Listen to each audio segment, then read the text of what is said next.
Hello students, मैं doctor Bhubaneswar Suthar, Mangilal Bagri राजकीय महाविद्यालय नोखा से। हम अध्ययन कर रहे थे नाभिक की भौतिकी में नाभिक और उसके मूलभूत गुणों के बारे में। नाभिक से संबंधित मूलभूत गुण संभारिक पृथक्करण, जिसे आइसोस्पिन भी कहते हैं, के बारे में हम अभी चर्चा करेंगे। परमाणु के नाभिक में प्रोटॉन और न्यूट्रॉन होते हैं। इनके गुणों में काफ़ी समानताएं पाई जाती है। उदाहरण के लिए इनके द्रव्यमान है, कोणीय संवेग है, और इन प्रायोगिक परीक्षणों में यह निष्कर्ष भी निकाला गया कि प्रोटॉन और प्रोटॉन, न्यूट्रॉन और न्यूट्रॉन, और न्यूट्रॉन और प्रोटॉन के मध्य नाभिकीय अन्योन्य क्रियाएं भी समान होती हैं। इन बातों को ध्यान में रखकर हाइजेनबर्ग ने एक सुझाव दिया कि नाभिकीय क्रियाओं में नाभिक के दोनों कण जो हैं, प्रोटॉन और न्यूट्रॉन, एक ही कण जिसे न्यूक्लियॉन से प्रदर्शित किया जाए, न्यूक्लियॉन कहें तो दो अवस्थाएं मान ली उनकी।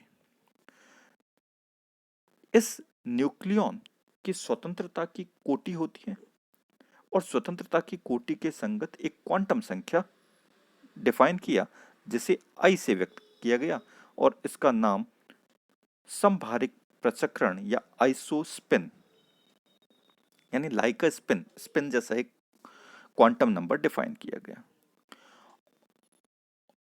और दोनों कणों के लिए क्वांटम संख्या आई का जो मान है 1/2 होता है, संभारिक पृथक्करण संख्या आई से दर्शाते हैं।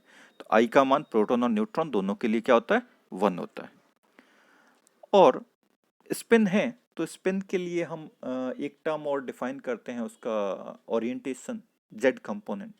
तो यहाँ पे उसकी तीसरी अक्ष की दिशा में उसका जो मान है, जो थर्ड कंपोनेंट है, उसको हम I3 से डिफाइन करते हैं, और I3 के दो मान होंगे, +1/2 और -1/2।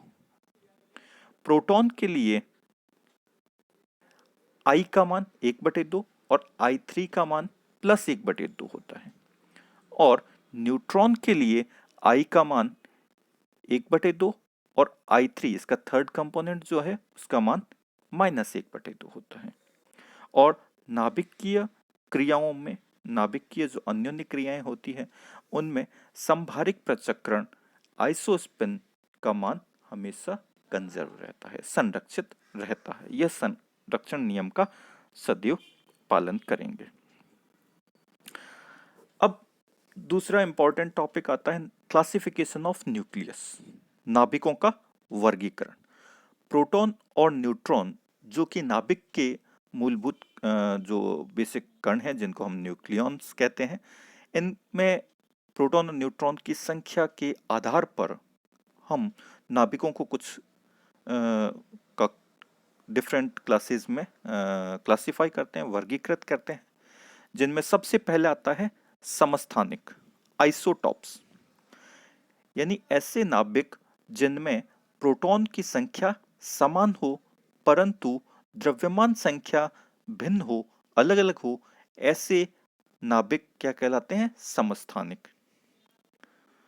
ये तत्व समान रासायनिक गुण रखते हैं, क्योंकि इनमें प्रोटॉन की संख्या समान है, तो यह तत्व समान होगा, परंतु इनकी द्रव्यमान संख्या अधिक है। जैसे O16, जिसमें Z का नंबर 8 है और A, प्रोटॉन प्लस न्यूट्रॉन का नंबर 16 है। इसका आइसोटॉप समस्थानिक है O17। इसी प्रकार कार्बन 12 और कार्बन 13 जो है वह समस्थानिक है। तो तत्व जो है उसके रासायनिक गुण में कोई परिवर्तन नहीं होता। दूसरा है समभारिक या आइसोबार न्यूक्लियाई, ऐसे नाभिक जिनमें Z या N अलग अलग हो सकते हैं। प्रोटॉन या न्यूट्रॉन की संख्या अलग हो सकती है, परंतु द्रव्यमान संख्या समान होती है। ऐसे नाभिक क्या कहलाते हैं? समभारिक, आइसोबार न्यूक्लियाई कहलाते हैं, जैसे कार्बन 14 और नाइट्रोजन 14, C14 और N14। सी में प्रोटॉन की संख्या होती है 6, न्यूट्रॉन की संख्या होती है 8। और हमारे N14 में प्रोटॉन की संख्या होती है 7 और न्यूट्रॉन की संख्या होती है 7। दोनों का सम हमेशा कॉमन रहता है। तीसरा है सम न्यूट्रॉनिक आइसोटोनिक न्यूक्लियाई। ऐसे नाभिक जिनमें न्यूट्रॉन की संख्या समान होती है परंतु प्रोटॉन या द्रव्यमान संख्या अलग होती है, ऐसे नाभिक कहलाते हैं सम न्यूट्रॉनिक। जैसे कार्बन 13 और नाइट्रोजन 14। कार्बन 13 में 6 प्रोटॉन और 7 न्यूट्रॉन होते हैं और न्यूट्रॉन 14 में 7 प्रोटॉन और 7 ही न्यूट्रॉन होते हैं। अगर न्यूट्रॉन की संख्या समान है तो कहलाएंगे सम न्यूट्रॉनिक। नेक्स्ट है दर्पण नाभिक मिरर न्यूक्लियाई। विभिन्न यानी ऐसे नाभिक जिनमें ए का मान समान होता है परंतु प्रोटॉन और न्यूट्रॉन की संख्या में आपस में परिवर्तन होता है। प्रोटॉन और न्यूट्रॉन की संख्या आपस में परिवर्तित हो जाती है, तो ऐसे नाभिक क्या कहलाते हैं? मिरर न्यूक्लियाई या दर्पण नाभिक कहते हैं। जैसे Be7, इसमें 4 प्रोटॉन और 3 न्यूट्रॉन होते हैं। इसका मिरर क्या हो जाएगा? 3 प्रोटॉन और 4 न्यूट्रॉन। लिथियम 7 इसका दर्पण नाभिक है।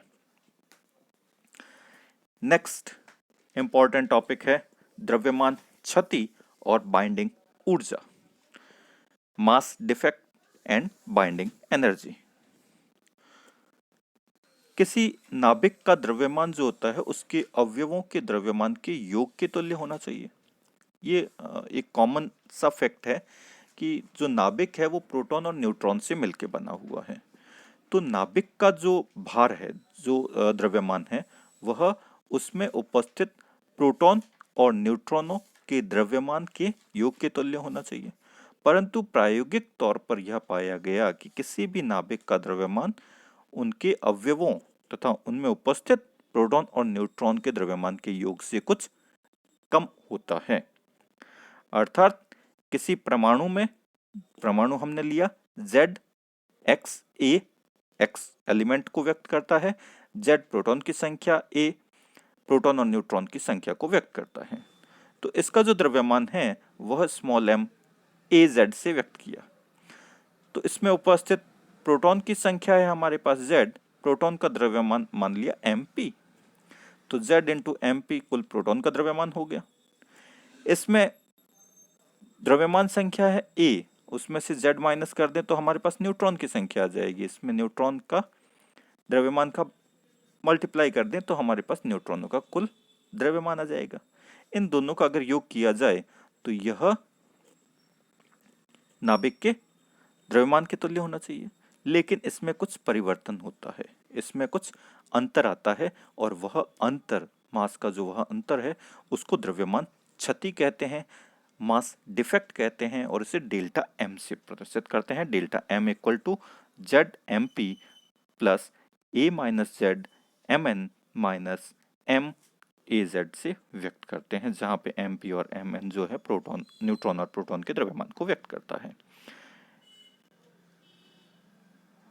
यदि इसे एक परमाणु के रूप में लिखें तो जो प्रोटॉन का मास जो होता है वह हमारे हाइड्रोजन के मास के तुल्य होता है। तो इसको इस प्रकार से भी व्यक्त किया जा सकता है। यह कहा जा सकता है कि Z प्रोटॉन और A माइनस Z न्यूट्रॉन को अनंत से लाकर एक नाभिक की संरचना की जाए तो उसके द्रव्यमान ऊर्जा में कुछ कमी आती है या कुछ ऊर्जा बाहर निकल जाती है, जिसके कारण नाभिक के द्रव्यमान उनके अवयवों के द्रव्यमान से कम हो जाता है। द्रव्यमान में यह कमी जो है उसे द्रव्यमान क्षति या मास डिफेक्ट कहा जाता है। यदि किसी नाभिक को पुनः अवयवों में विभक्त किया जाए तो द्रव्यमान क्षति के तुल्य ऊर्जा नाभिक को बाहर से देनी पड़ेगी। इसे नाभिक की बंधन ऊर्जा कहा जाता है। इसको हम इस प्रकार से समझ सकते हैं कि प्रोटॉन और न्यूट्रॉन मिलकर जब नाभिक का निर्माण करते हैं तो कुछ ऊर्जा मुक्त कर देते हैं, और यह मुक्त की गई ऊर्जा जो है बंधन ऊर्जा कहलाती है, और इसके तुल्य मास जो है उसको मास डिफेक्ट कहते हैं। और किसी नाभिक को उनके अवयवों में तोड़ना है तो उसी बंधन ऊर्जा के बराबर हमें तुल्य ऊर्जा की आवश्यकता होती है। तो बंधन ऊर्जा को delta M into C square, M C square ऊर्जा तुल्य ऊर्जा है, उससे ज्ञात कर सकते हैं। और एम सी स्क्वायर यदि मेगा इलेक्ट्रॉन वोल्ट में ज्ञात करना है तो इसे हम 931.5 मेगा इलेक्ट्रॉन वोल्ट से मल्टीप्लाई कर मान ज्ञात कर सकते हैं।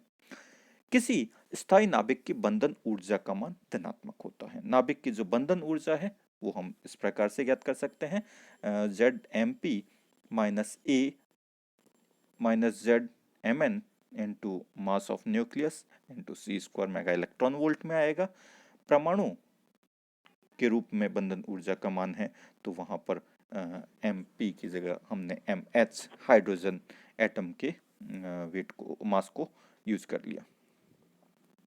यहाँ पर एक एग्जाम्पल लिया हुआ है, एग्जाम्पल लिया है हमने एक्स 10 एक्स 20 का, और उसके लिए जो बंधन ऊर्जा का जो मान आया है वो 161 मेगा इलेक्ट्रॉन वोल्ट के आसपास आता है। तो नाभिक की जो बंधन ऊर्जा है उसका जो मान है वह मेगा इलेक्ट्रॉन वोल्ट में प्राप्त होता है, जो कि परमाणु की जो कुल ऊर्जा होती है उसके तुलना में बहुत ज़्यादा होता है। तो नाभिक का स्थायित्व जो होता है वह बहुत ज़्यादा है।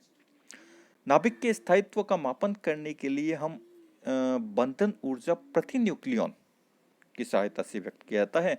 तो इसको हमने कुल बंधन ऊर्जा और अवयवों की संख्या के अनुपात के रूप में व्यक्त करते हैं। और औसत रूप में बंधन ऊर्जा जो है उसका एक ग्राफ है, ग्राफिकल रिप्रेजेंटेशन यहाँ पे हमने किया हुआ है, जहाँ पे हमने बंधन ऊर्जा प्रति न्यूक्लियन का ग्राफ प्लॉट किया हुआ है द्रव्यमान संख्या के साथ में। और ये हम देखते हैं कि जैसे जैसे द्रव्यमान संख्या के मान में वृद्धि होती है तो बाइंडिंग एनर्जी पर न्यूक्लियन, बंधन ऊर्जा प्रति न्यूक्लियन के मान में तेजी से वृद्धि होती है, और यह एक मैक्सिमम वैल्यू, अधिकतम मान अचीव करता है। उसके पश्चात इसके मान में द्रव्यमान संख्या के साथ में कमी आती है।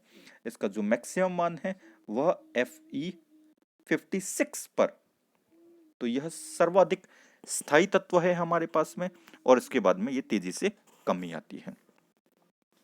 और अधिकतम मान जो है वो हम देख रहे हैं 8.8 मेगा इलेक्ट्रॉन वोल्ट प्रति न्यूक्लियन होता है। तो सबसे अधिक स्थायी एलिमेंट हमारे पास Fe56 मिलता है। इसके दोनों तरफ स्थायित्व के मान में धीरे धीरे कमी आने लगती है, और हैवी वेट न्यूक्लियाई पे इसका मान जो होता है वो बहुत ज़्यादा तेज़ी से कम होता है। इसीलिए हैवी वेट, उच्च द्रव्यमान संख्या वाले जो नाभिक है उनमें स्थायित्व में कमी आती है और वह उनका एग्जिस्टेंस संभव नहीं होता। जैसा कि हम आगे भी अध्ययन करेंगे, यूरेनियम 235, 238 जो रेडियो एक्टिव एलिमेंट्स हैं वह स्थायी क्यों नहीं होते, उसका सबसे बड़ा कारण है कि उनकी जो बंधन ऊर्जा प्रति न्यूक्लियन है उसका मान बहुत कम होता है। धन्यवाद, थैंक यू।